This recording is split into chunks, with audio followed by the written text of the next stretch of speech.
Éco-Business est votre émission qui traite toutes les questions sur le climat des affaires, les potentialités d'investissement, les mesures incitatives pour investir au Tchad, les difficultés et les réalités du business sur le terrain à travers les témoignages des chefs d'entreprise ou des décideurs des institutions publiques et privées, recueillis via le micro de Futurist TV. Suivez Éco-Business pour façonner vous-même votre sort économique.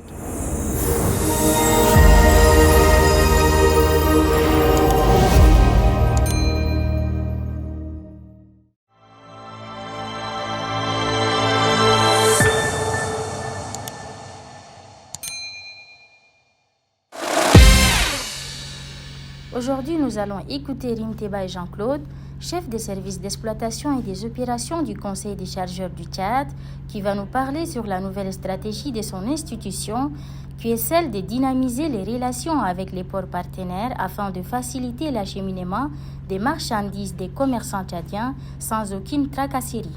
Je m'appelle Rimteba Jean-Claude, chef des services d'exploitation et des opérations au Conseil des chargeurs du Tchad. Je m'en vais vous entretenir très rapidement sur notre dernier récent à Douala et Kribi, qui fait suite à notre participation au 4e forum tripartite qui s'est tenu à Kribi du 9 au 11 janvier 2024.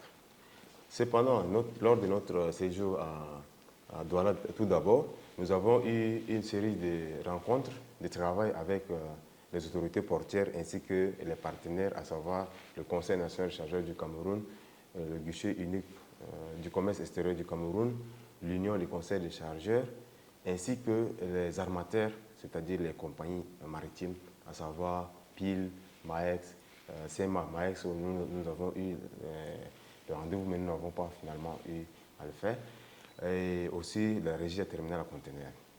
Lors de notre échange, il s'agit principalement de débattre sur les questions, les préoccupations des chargeurs, c'est-à-dire que les opérateurs économiques tchadiens qui éprouvent d'énormes difficultés au niveau du port et le long du corridor.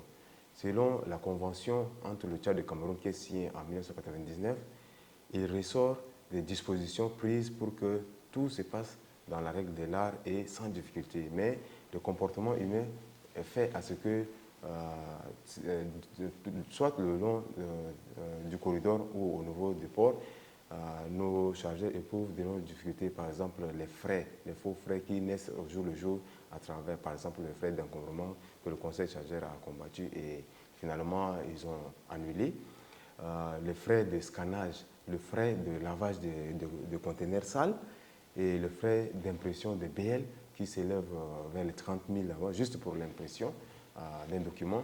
Il y a aussi le frais de transfert de conteneurs du port au niveau des ports secs, parce que des fois les conteneurs passent beaucoup de jours, alors que le jour franc sont un jour pour pouvoir faire les formalités et prendre sa cargaison pour la destination de N'Djamena.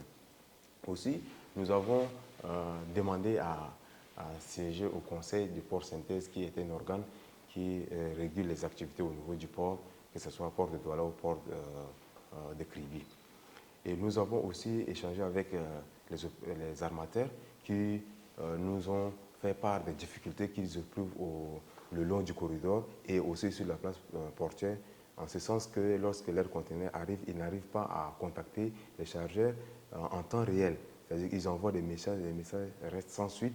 Et ça, c'est une difficulté majeure qui incombe les chargeurs. Et nous avons échangé avec nos partenaires PIL et CMA-CGM qui ont accepté de créer une plateforme de communication directe avec eux, afin que dès que le navire accoste, qu'on obtienne les manifestes, qu'on obtienne les informations sur les cargaisons. Et cela permet à nous qui sommes ici au Tchad, qui connaissons nos chargeurs, à les contacter afin d'éviter ces manques de communication ou bien ces difficultés de contact qu'ils éprouvent avec les opérateurs économiques tchadiens.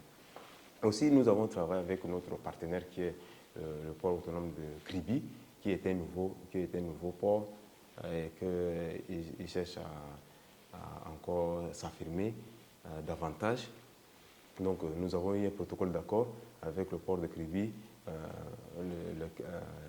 lequel nous avons obtenu un espace de 5 hectares que nous allons valoriser, et cet espace va permettre afin que les marchandises en transit, en provenance ou à destination du Tchad puissent être stockées ou parquées, et ils auront un peu plus de facilité de manutention ou bien de chargement, de déchargement, et aussi le délai franchise qui est de 11 jours à Douala. Sur notre espace que nous allons construire, on aura à peu près 40 jours, et cela permettra à tout opérateur économique de pouvoir faire normalement et tranquillement ces opérations de formalités de transport. Aussi, il faut savoir une chose, le port est un lieu de passage et non un lieu de stockage. Donc, beaucoup des opérateurs économiques, sciemment, ils laissent leurs conteneurs plus de jours au niveau du port, et c'est ce qui fait qu'ils tombent dans les surestaries. Et donc, nous invitons vivement nos opérateurs économiques afin de collaborer de commun accord, soit avec les transitaires ou en partageant l'information avec le Conseil chargé du Tchad, qui va répercuter l'information au niveau de la plateforme afin que tout se règle dans le temps et dans l'espace.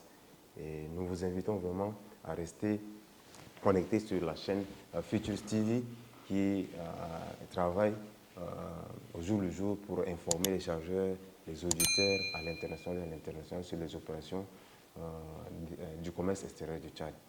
Sur ce, je vous remercie de m'avoir écouté, et rendez-vous sur la chaîne Futures TV pour d'autres informations ou d'autres communications. Je vous remercie.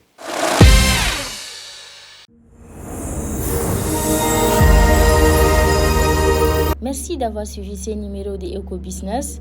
Surtout, n'oubliez pas de vous abonner à notre chaîne Futurist TV et bien partager la vidéo à vos proches et amis. C'est grâce à vous qu'on peut combattre la pauvreté et réduire le taux de chômage. Restez connectés sur Futurist TV.